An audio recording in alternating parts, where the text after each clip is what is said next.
Hi friends, welcome to my YouTube channel. Friends, ಇವತ್ತು ತರಕಾರಿ ಪಲಾವ್ ಹೇಗೆ ಮಾಡೋದು ಅಂತ ತೋರಿಸ್ತಾ ಇದ್ದೀನಿ. ಅದಕ್ಕೆ ಬೇಕಾಗಿರುವಂಥ ಪದಾರ್ಥಗಳನ್ನ ರೆಡಿ ಮಾಡಿ ಇಟ್ಕೊಂಡಿದ್ದೀನಿ. ಫಸ್ಟಿಗೆ ಕ್ಯಾರೆಟು, ಬೀನ್ಸು, ಆಲೂಗೆಡ್ಡೆ, ಟೊಮೆಟೊ, ಈರುಳ್ಳಿ ಎಲ್ಲ ಪದಾರ್ಥಗಳನ್ನು ಹಚ್ಚಿಟ್ಕೊಂಡಿದ್ದೀನಿ. ಮೆಣಸಿನ್ಕಾಯಿ ಮತ್ತು ಶುಂಠಿ, ಎಣ್ಣೆ, ತುಪ್ಪ ಮತ್ತು ಒಂದು ಬೆಳ್ಳುಳ್ಳಿ, ರುಚಿಗೆ ತಕ್ಕಷ್ಟು ಉಪ್ಪು, ಪುದೀನ ಮತ್ತು ಕೊತ್ತಂಬರಿನ ವಾಶ್ ಮಾಡಿ ಇಟ್ಕೊಂಡಿದ್ದೀನಿ. ಎಷ್ಟು ಅಕ್ಕಿ ಬೇಕೋ ಅದನ್ನು ತೆಗೆದಿಟ್ಕೊಂಡಿದ್ದೀನಿ. ಪಲಾವ್ ಎಲೆ, ಅನಾನಸ್ ಹೂವು, ಮರಾಠಿ ಮೊಗ್ಗು, ಚಕ್ಕೆ, ಲವಂಗ ಮತ್ತು ಏಲಕ್ಕಾಯಿನ ತೊಗೊಂಡಿದ್ದೀನಿ. ಫಸ್ಟಿಗೆ ಇವಾಗ ಕುಕ್ಕರ್ನ ಇಟ್ಕೊಳ್ಳೋಣ. ಸ್ವಲ್ಪ ಕುಕ್ಕರ್ನ ಇಟ್ಕೊಂಡು ಬಿಸಿ ಆಗೋವರೆಗೂ ಒಂದು ಸ್ವಲ್ಪ ಏನಾದರೂ ನೀರೇನಾದ್ರು ಇದ್ದರೆ ಸ್ವಲ್ಪ ಬಿಸಿಗಿಟ್ಟಾದಮೇಲೆ ಎಣ್ಣೆನ ಹಾಕ್ಕೋಬೇಕು. ಎಣ್ಣೆ ಬಿಸಿ ಆಗುವಾಗ ಎಷ್ಟು ಸ್ಪೂನ್ ಬೇಕು ಅಂತ ನೀವು ಸ್ಪೂನ್ ಲೆಕ್ಕದೆಲ್ಲರೂ ಹಾಕೋಬೋದು, ಇಲ್ಲಾಂದರೆ ಒಂದು ಕಪ್ ಅಥವಾ ಲೋಟದಿಂದನಾರು ಹಾಕ್ಕೋಬೋದು. ಈಗ ಒಂದು ಸ್ಪೂನು ತುಪ್ಪನೂ ನಾನು ಮೊದಲಿಗೆ ಹಾಕ್ಕೊಳ್ತೀನಿ, ಮತ್ತು ಲಾಸ್ಟಲ್ಲಿ ಬೇಕಾದರೂ ಹಾಕ್ಕೋಬೋದು. ನಾನು ಮೊದಲಿಗೆ ಹಾಕ್ಕೊಳ್ತೀನಿ, ಯಾಕಂದರೆ ತರಕಾರಿ ಎಲ್ಲ ಇದರಲ್ಲಿ ಫ್ರೈ ಮಾಡೋದ್ರಿಂದ ಸ್ವಲ್ಪ ಟೇಸ್ಟ್ ಚೆನ್ನಾಗಿರುತ್ತೆ ಅಂಥೇಳಿ ಎಣ್ಣೆ ಮತ್ತು ತುಪ್ಪ ಎರಡೂ ಒಟ್ಟಿಗೆ ಹಾಕ್ಕೊಳ್ತಾಯಿದ್ದೀನಿ. ಇದು ಸ್ವಲ್ಪ ಬಿಸಿ ಆಗಬೇಕು. ಬಿಸಿ ಆದಮೇಲೆ ನಾವು ಒಗ್ಗರಣೆನ ಮಾಡ್ಕೋಬೇಕು. ಅಷ್ಟರಲ್ಲಿ ಎಣ್ಣೆ ಬಿಸಿಯಾಗುವಷ್ಟರಲ್ಲಿ ನಾವು ಮಿಕ್ಸಿಗೆ ಸ್ವಲ್ಪ ಮಿಕ್ಸಿನ ಮಾಡ್ಕೊಳ್ತೀನಿ. ಡೈರೆಕ್ಟ್ ಯಾವುದು ಹಚ್ಚಿಟ್ಕೊಂಡು ಕೂಡ ಮಾಡ್ಬೋದು. ಇವಾಗ ಮಾಡ್ತಾಯಿರೋ ಪಲಾವ್ಗೆ ನಾನು ಎಲ್ಲ ಮಿಕ್ಸಿ ಮಾಡ್ಕೊಳ್ತೀನಿ, ಯಾಕಂದರೆ ಸೊಪ್ಪೆಲ್ಲ ಬಾಯಿಗೆ ಸಿಕ್ಕಬಾರ್ದು ಅಂದಾಗ ಈ ಥರ ಮಾಡ್ಕೋಬೋದು. ಇದು ಒಂದು ಟೇಸ್ಟ್ ಚೆನ್ನಾಗಿರುತ್ತೆ. ಇದಕ್ಕೆ ಎಷ್ಟು ಪದಾರ್ಥಗಳನ್ನು ಹಾಕ್ಕೊಂಡು ರುಬ್ಕೋಬೇಕು ಅಂತ ನೋಡ್ಕೋಬೇಕು. ಫಸ್ಟು ಕೊತ್ತಂಬರಿ, ಪುದೀನ, ಬೆಳ್ಳುಳ್ಳಿ, ಹಸಿಮೆಣ್ಸಿನ್ಕಾಯಿ, ಶುಂಠಿ ಮತ್ತು ಚಕ್ಕೆ, ಲವಂಗ ಇಷ್ಟೂ ನಾನು ಹಾಕ್ಕೊಂಡು ಇದರಲ್ಲಿ ಅರ್ಧ ನಮಗೆ ಎಷ್ಟು ಬೇಕೋ ಅಷ್ಟನ್ನು ನೋಡಿಕೊಂಡು ನಾವು ಶುಂಠಿನ ಕಟ್ ಮಾಡಿ ಹಾಕ್ಕೋಬೇಕು. ನೋಡಿ, ಈ ಥರ ಸ್ವಲ್ಪ ಸ್ವಲ್ಪ ನಿಮಗೆ ಎಷ್ಟು ರೈಸ್ ಮಾಡ್ತೀರಾ, ಪಲಾವ್ ಮಾಡ್ತೀರಾ, ಅದಕ್ಕೆ ತಕ್ಕಾಗಿ ನಾವು ಹಾಕೋಬೇಕು. ನೋಡಿ, ಇದು ಲವಂಗ ಮತ್ತು ಚಕ್ಕೆ. ನಾನು ಇಷ್ಟು ಐಟಮ್ನ ಮಿಕ್ಸಿ ಮಾಡಿಕೊಂಡು ಪಲಾವ್ಗೆ ರುಬ್ಕೊಳ್ತೀನಿ. ಬೇರೆ ಒಂದು ವಿಡಿಯೋದಲ್ಲಿ ತೋರಿಸಿದ್ದೀನಿ ನಾನು. ಡೈರೆಕ್ಟ್ ಹಚ್ಕೊಂಡು ಹಾಕ್ಕೋಬೋದು, ಆವಾಗ ಶುಂಠಿ ಬೆಳ್ಳುಳ್ಳಿ ಪೇಸ್ಟ್ ಮಾತ್ರ ಇರುತ್ತೆ. ಇದರಲ್ಲಿ ಇದನ್ನೆಲ್ಲ ಮಿಕ್ಸಿ ಮಾಡ್ಕೊಳ್ಳೋಣ. ಇವಾಗ ಎಣ್ಣೆ ಬಿಸಿಯಾಗಿದೆಯಲ್ಲ, ಈಗ ಒಗ್ಗರಣೆಗೆ ಮರಾಠಿ ಮೊಗ್ಗು, ಅನಾನಸ್ ಹೂವು ಮತ್ತು ಪಲಾವ್ ಎಲೆ, ಏಲಕ್ಕಾಯಿನ ಹಾಕ್ಕೊಳ್ಳೋಣ. ನೀವು ಒಂದೇ ಸರಿ ಕೂಡ ಹಾಕ್ಕೋಬೋದು, ಇಲ್ಲಾಂದರೆ ಒಂದೊಂದಾದ್ರೂ ಹಾಕ್ಕೋಬೋದು. ಯಾಕಂದರೆ ಇದರಲ್ಲಿ ಒಂದೊಂದೇ ಹಾಕೋಬೇಕು, ಒಂದು ನಿಮಿಷ ಬಿಟ್ಟು ಹಾಕೋಬೇಕು ಆ ಥರ ಏನಿಲ್ಲ. ಪಲಾವ್ಗೆ ಒಂದೇ ಸರಿ ಇದೆಲ್ಲ ಒಗ್ಗರಣೆಗೆ ಇಟ್ಕೊಂಡಿರೋದನ್ನ ಹಾಕೋಬೋದು. ನಾನು ನಿಮಗೆ ತೋರ್ಸೋಕ್ಕೋಸ್ಕರ ಹಾಕ್ತಾಯಿದ್ದೀನಿ. ಇದು ಸ್ವಲ್ಪ ಬಿಸಿ ಆಗಿದೆಯಲ್ಲ, ಇವಾಗ ನಾನು ಈರುಳ್ಳಿನ ಹಾಕ್ಕೊಳ್ತಾಯಿದ್ದೀನಿ. ಒಂದು ಈರುಳ್ಳಿ ಅಂದರೆ ದಪ್ಪಗಿರೋ ಈರುಳ್ಳಿ, ಸಣ್ಣದಾದೆ 2 ತೊಗೋಬೇಕು. ಪಲಾವ್ಗೆ ಜಾಸ್ತಿ ಈರುಳ್ಳಿನ ಹಾಕಿದ್ರೆ ಟೇಸ್ಟ್ ಕೂಡ ಚೇಂಜ್ ಆಗಿಬಿಡುತ್ತೆ. ಅದಕ್ಕೋಸ್ಕರ ಎಷ್ಟು ಬೇಕೋ ಅಷ್ಟು ನೋಡಿಕೊಂಡು ನಾವು ಹಾಕ್ಕೋಬೇಕು. ಒಂದು ಸೈಜ್ ದಪ್ಪ ಇದೆ ಅಂದರೆ ಒಂದೇ ತೊಗೊಳ್ಳಿ, ಚಿಕ್ಕದಿದೆ ಅಂದರೆ 2ನ ತೊಗೊಳ್ಳಿ. ಉದ್ದುದ್ದಕ್ಕೆ ಹಚ್ಚಿಟ್ಕೊಂಡಿದ್ದೀನಿ ನಾನು. ನೀಟಾಗಿ ತೊಳೆದು ಕೂಡ ಹಾಕ್ಬೋದು. ಇದನ್ನು ಫಸ್ಟು ವಾಶ್ ಮಾಡ್ಕೊಂಡು ಕೂಡ ಹಚ್ಚಿಟ್ಕೋಬೋದು. 2 ಥರ ನಾವು ಮಾಡ್ಕೋಬೋದು. ನಾವು ಎಣ್ಣೆಲಿ ಫ್ರೈ ಮಾಡೋದ್ರಿಂದ ಫಸ್ಟು ನಾನು ಈರುಳ್ಳಿ ಸಿಪ್ಪನ್ನು ಬಿಡಿಸಿ ತೊಳೆದು ಉದ್ದುದ್ದಕ್ಕೆ ಹಚ್ಚಿಟ್ಕೊಂಡಿದ್ದೀನಿ. ಇದು ಎಣ್ಣೆಯಲ್ಲಿ ಸ್ವಲ್ಪ ಬ್ರೌನ್ ಅಥವಾ ಸ್ವಲ್ಪ ಕಲರ್ ಚೇಂಜ್ ಆಗೋ ಥರ ಸ್ವಲ್ಪ ಎಣ್ಣೆಯಲ್ಲಿ ಬೇಯಿಸ್ಕೋಬೇಕು. ಆವಾಗ ಟೇಸ್ಟು ಚೆನ್ನಾಗಿರುತ್ತೆ, ಹಸಿ ವಾಸನೆ ಕೂಡ ಹೋಗಬೇಕು. ಎರಡೂ ನೋಡಿಕೊಂಡು ನಾವು ತರಕಾರಿಗಳನ್ನ ಹಾಕ್ಕೋಬೇಕು. ಯಾಕಂದರೆ ಈರುಳ್ಳಿ ಹಸಿ ವಾಸನೆ ಇದ್ರೂ ಅಷ್ಟು ಚೆನ್ನಾಗಿರಲ್ಲ. ಈಗ ಹಚ್ಚಿಟ್ಕೊಂಡಿರುವಂಥ ಬೀನ್ಸ್ನ ಫಸ್ಟ್ ಹಾಕ್ಕೊಳ್ತೀನಿ.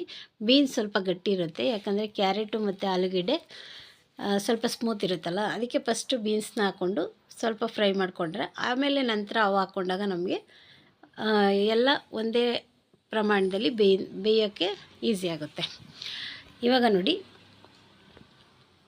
1 ನಿಮಿಷ 2 ನಿಮಿಷ ಅಥವಾ ನಾವು ಎಣ್ಣೆಯಲ್ಲಿ ಫ್ರೈ ಮಾಡ್ಕೋಬೇಕು. ಆವಾಗ ತರಕಾರಿ ಸ್ವಲ್ಪ ಬೇಯುತ್ತಲ್ವ, ಪಲಾವ್ ಕುಕ್ಕರ್ ಹಾಕಿದಾಗ ನಮಗೆ ಬೆಂದಿರೋದು ಚೆನ್ನಾಗಿ ಸಿಗುತ್ತೆ. ಇಲ್ಲ ಅಂದರೆ ಏನಾಗ್ಬಿಡುತ್ತೆ ಅಂದರೆ ಬೇಗ ಹಾಕ್ಬಿಟ್ರೆ ಅನ್ನದ ಜೊತೆ ತರಕಾರಿ ಬೇಯ್ದಿರೋ ಥರ ಆಗಿಬಿಟ್ಟಿರುತ್ತೆ. ಅದಕ್ಕೋಸ್ಕರ ನಾವು ಒಂದು ಸ್ವಲ್ಪ ಬೇಯಿಸ್ಕೋಬೇಕು. ಈ ಥರ ಬೇಯಿಸ್ಕೊಳ್ಳೋದ್ರಿಂದ ಪಲಾವ್ ಕೂಡ ಚೆನ್ನಾಗಿ ಬರುತ್ತೆ. ಇದನ್ನು ಇನ್ನೊಂದು ರೀತಿಯಾಗಿ ಪಲಾವ್ ಮಾಡ್ಬೋದು. ತರಕಾರಿ ಪಲಾವು ಬಟಾಣಿ ಬೇಕಂದರೆ ಹಾಕ್ಕೋಬೋದು. ನಾನಿವತ್ತು ಸ್ಕಿಪ್ ಮಾಡಿದ್ದೀನಿ. ಇನ್ನೂ ಒಂದು ದಿವಸ ಬಟಾಣಿ ಹಾಕಿ ಮಾಡುವಾಗ ಕೂಡ ಅದನ್ನು ಬೇರೆ ಥರ ಮಾಡುವಾಗ ತೋರಿಸ್ತೀನಿ. ಇವಾಗ ಕ್ಯಾರೆಟ್ ಕೂಡ ಹಾಕ್ಕೊಂಡಿದ್ದೀನಿ. ಇದೊಂಥರ ಗ್ರೀನ್ ಕಲರ್ ಬರುತ್ತೆ, ಅದಕ್ಕೋಸ್ಕರ ಈ ಪಲಾವ್ಗೆ ನಾನು ಕೊತ್ತಂಬರಿ ಪುದೀನ ಎಲ್ಲ ರುಬ್ಬಿ ಹಾಕ್ತಾಯಿದ್ದೀನಿ. ನೋಡಿ, ಆಲೂಗೆಡ್ಡೆ ಸ್ಮೂತಾಗಿರುತ್ತೆ, ಕ್ಯಾರೆಟು ಕೂಡ ಸ್ಮೂತಾಗಿರುತ್ತೆ. ಬೀನ್ಸ್ ಮಾತ್ರ ಸ್ವಲ್ಪ ಗಟ್ಟಿ ಇರೋದ್ರಿಂದ ಫಸ್ಟು ನಾನು ಬೀನ್ಸ್ನ ಹಾಕ್ಕೊಳ್ತೀನಿ. ನೀವು ಕೂಡ ಬೀನ್ಸ್ ಹಾಕ್ಕೊಂಡು ಫ್ರೈ ಮಾಡ್ಕೊಳ್ಳಿ. ಇವಾಗಲೂ ಬೇಕಾದರೆ ನೀವು ಉಪ್ಪನ್ನ ಹಾಕ್ಕೊಂಡು ಸ್ವಲ್ಪ ಬೇಯಿಸ್ಕೊಬೋದು, ಇಲ್ಲಾಂದರೆ ಲಾಸ್ಟಲ್ಲಿ ಕೂಡ ಹಾಕ್ಕೋಬೋದು. ಅದು ಎರಡು ಥರನೂ ಮಾಡ್ಬೋದು. ನಾವೀಗ ಶುಂಠಿ ಬೆಳ್ಳುಳ್ಳಿ ಪೇಸ್ಟು, ಹಸಿಮೆಣ್ಸಿನ್ಕಾಯಿ ಇದು ಯಾವುದೂ ಇದಕ್ಕೆ ಹಾಕ್ತಾಯಿಲ್ಲ, ಯಾಕಂದರೆ ಎಲ್ಲನೂ ಮಿಕ್ಸಿ ಮಾಡ್ಕೊಂಡಿದ್ದೀವಿ. ಈಗ ತರಕಾರಿ ಎಲ್ಲ ಸ್ವಲ್ಪ ಬೇಯಿಸ್ಕೋಬೇಕು, ಒಂದು 3 ನಿಮಿಷ ಅಥವಾ 4 ನಿಮಿಷ ಬೇಯಿಸ್ಕೋಬೇಕು. ಅದಾದಮೇಲೆ ನಾವು ಏನು ರುಬ್ಬಿಟ್ಕೊಂಡಿರ್ತೀವಲ್ಲ ಮಸಾಲೆ, ಅದನ್ನು ಹಾಕ್ಕೋಬೇಕು. ಇದು ತುಂಬ ಎಲ್ಲ ರೆಡಿ ಮಾಡಿ ಇಟ್ಕೊಂಡ್ರೆ 10 ನಿಮಿಷದಲ್ಲಿ ನಾವು ಪಲಾವ್ನ ರೆಡಿ ಮಾಡ್ಕೋಬೋದು.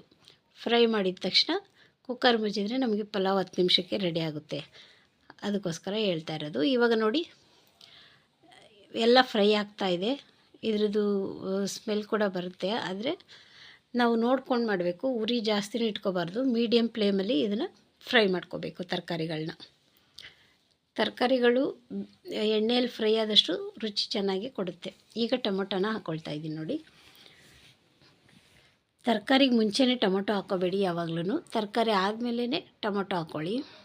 ಯಾಕಂದರೆ ಫಸ್ಟು ನಾವು ಈರುಳ್ಳಿ ಹಾಕಿದ್ಮೇಲೆ ಟೊಮೆಟೊ ಹಾಕಿದ್ರೆ ಸ್ವಲ್ಪ ಟೊಮೊಟೊದಲ್ಲಿ ನೀರಿನಂಶ ಇರುತ್ತಲ್ಲ, ಅದಕ್ಕೋಸ್ಕರ ತರಕಾರಿ ಹಾಕಿದ್ಮೇಲೆ ಹಾಕಿದಾಗ ಬೇಯುತ್ತೆ. ಇವಾಗ ನೋಡಿ, ಅಲ್ಲಿ ಸ್ವಲ್ಪ ಕುದಿ ಬರ್ತಾ ಇದೆ. ಸ್ವಲ್ಪ ನೋಡಿಕೊಂಡು ನಾವು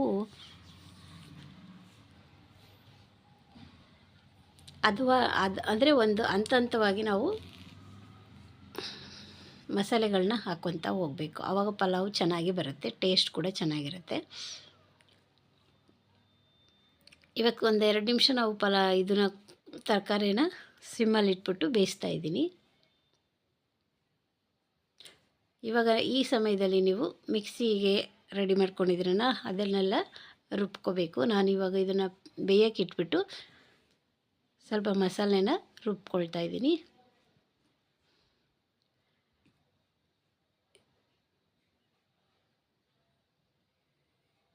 ಇವಾಗ ಕರೆಕ್ಟಾಗಿ ರೆಡಿಯಾಗಿದೆ ಅಲ್ಲ. ಇವಾಗ ನಾವು ರುಬ್ಬಿಟ್ಕೊಂಡಿರುವಂತಹ ಮಸಾಲೆ ನೋಡಿ, ಹಸಿರುಗಿದೆಯಲ್ಲ, ಈ ಥರ. ನಮಗೆ ಇದರಲ್ಲಿ ನಾವು ಅರಿಶಿಣದ ಪುಡಿ ಅದೆಲ್ಲ ಏನೂ ಹಾಕೋದು ಬೇಡ, ಯಾಕಂದರೆ ಇದು ಪಲಾವ್ ಒಂದು ಗ್ರೀನ್ ಅಂದರೆ ಹಸಿರು ಕಲರ್ ಇರುತ್ತೆ, ತುಂಬ ಚೆನ್ನಾಗಿರುತ್ತೆ. ಅದಕ್ಕೋಸ್ಕರ ಸೊಪ್ಪನ್ನ ನಾವು ಕರೆಕ್ಟಾಗಿ ಹಾಕ್ಕೋಬೇಕು. ಪುದೀನ ಮತ್ತು ಕೊತ್ತಂಬರಿ ಎರಡೂ ಒಂದೇ ಸಮ ಪ್ರಮಾಣದಲ್ಲಿ ಹಾಕ್ಕೋಬೇಕು. ಇದನ್ನು ಸ್ವಲ್ಪ ಫ್ರೈ ಮಾಡ್ಕೋಬೇಕು. ತರಕಾರಿ ಜೊತೆಯಲ್ಲಿ ಸ್ವಲ್ಪ ಕುದಿಸ್ಕೋಬೇಕು. ನೋಡಿ, ಇವಾಗ ಸೈಡಲ್ಲಿ ಕುದೀತಾ ಇದೆಯಲ್ಲ, ಆ ಥರ ಕುದಿಬೇಕು. ಒಂದೆರಡು ನಿಮಿಷ ಕುದಿಯೋಕ್ಕೆ ಬಿಡಬೇಕು. ಆವಾಗ ತರಕಾರಿ ಕೂಡ ಅದರದ್ದು ಮಸಾಲೆದು ಎಲ್ಲನೂ ಸ್ವಲ್ಪ ರಸನ ಇಟ್ಕೊಳ್ಳುತ್ತೆ. ಆವಾಗ ಅನ್ನೋ ಜೊತೆ ಬೇಯ್ದಾಗ ನಮಗೆ ತರಕಾರಿ ಚೆನ್ನಾಗಿ ರುಚಿ ಕೊಡುತ್ತೆ. ಈಗ ನಾವು ಅಕ್ಕಿನ ತೊಳೆದಿಟ್ಕೊಂಡಿದ್ದೀವಲ್ಲ, ಆ ಅಕ್ಕಿನ ಹಾಕ್ಕೋಬೇಕು.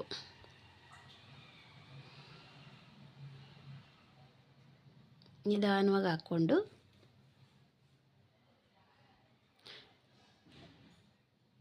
ಫಸ್ಟೇ ನೆನೆಸಿಟ್ಕೋಬೇಡಿ ಯಾವಾಗಲೂ ಪಲಾವ್ಗೆ. ಯಾಕಂದರೆ ಒಂದೊಂದು ಸರಿ ರೈಸು ನೆನೆಸಿಟ್ಕೊಂಡ್ರೆ ಕುಕ್ಕರಲ್ಲಿ ಮಾಡುವಾಗ ರೈಸ್ ಒಡೆದೋಗ್ಬಿಡುತ್ತೆ, ಅಥವಾ ಅದೇ ತುಂಬ ಬೆಂದೋಗ್ಬಿಡುತ್ತೆ. ಅದಕ್ಕೋಸ್ಕರ ತೊಳೆದು ಇಟ್ಕೋಬೇಕು, ನೆನೆಸಿಡಬಾರ್ದು. ಇವಾಗ ಮಸಾಲೆ ಜೊತೆಲಿ ಅಕ್ಕಿನ ಸ್ವಲ್ಪ ಫ್ರೈ ಮಾಡ್ಕೋಬೇಕು. ನಿಮಗೆ ನೋಡಿ, ಇದು ಕಲರಾಗಿ ಕಾಣಿಸ್ತಾ ಇಲ್ಲ, ಯಾಕಂದರೆ ಇದು ಸ್ವಲ್ಪ ಪಲಾವ್ ಆದಮೇಲೆ ತೋರಿಸ್ತೀನಿ. ಸ್ವಲ್ಪ ಹಸಿರು ಕಲರಲ್ಲಿರುತ್ತೆ ಈ ಪಲಾವು. ಅದಕ್ಕೋಸ್ಕರ ಇದಕ್ಕೆ ಯಾವುದೇ ರೀತಿಯಾದ ಅರಿಶಿನ ಪುಡಿ ಆಗಲಿ, ಟೊಮೊಟೊ ರುಬ್ಬಿದರೆ ಅದು ಕೂಡ ಕಲರ್ ಚೇಂಜ್ ಆಗಿಬಿಡುತ್ತೆ. ಅದಕ್ಕೆ ಅದನ್ನು ರುಬ್ಬಲ್ಲ.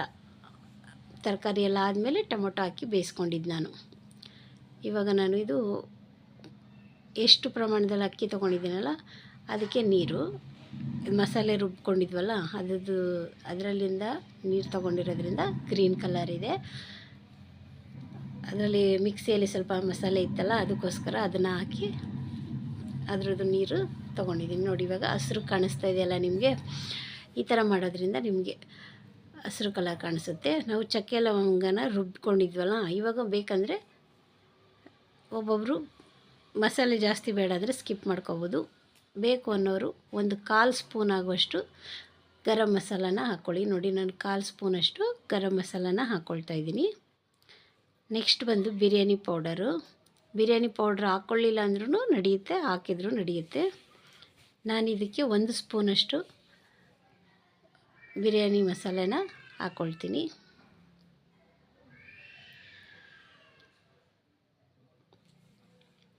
ಸ್ವಲ್ಪ ಸ್ಪೈಸಿ ಇರಲಿ ಅಂತ, ಅಂದರೆ ನಾನು ಹಸಿಮೆಣ್ಸಿನ್ಕಾಯಿನ ಇದರಲ್ಲಿ 4 ಹಾಕ್ಕೊಂಡಿದ್ದೀನಲ್ಲ, ಅದಕ್ಕೋಸ್ಕರ ಟೇಸ್ಟ್ಗೋಸ್ಕರ 1 ಸ್ಪೂನು ಬಿರಿಯಾನಿ ಮಸಾಲ ಪೌಡ್ರನ್ನ ಹಾಕ್ಕೊಳ್ತಾ ಇದ್ದೀನಿ.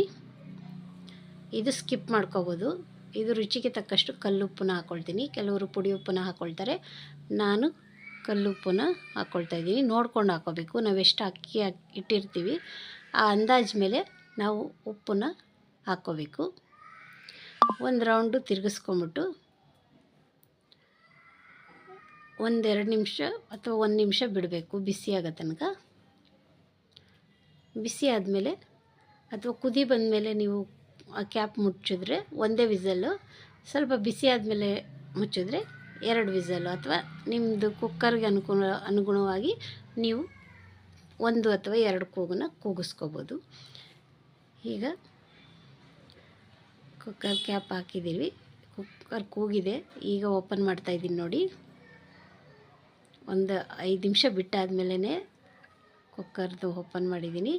ಹೇಗೆ ಕಾಣಿಸ್ತಾ ಇದೆ ಅಂತೇಳಿ. ಇವಾಗ ಮಸಾಲೆ ಎಲ್ಲ ಸ್ವಲ್ಪ ಮೇಲೆ ಬಂದಿರುತ್ತೆ. ಯಾವುದೇ ಪಲಾವ್ ಮಾಡಿದ್ರೂ ಈ ಥರ ಮೇಲೆ ಬಂದಿರುತ್ತೆ.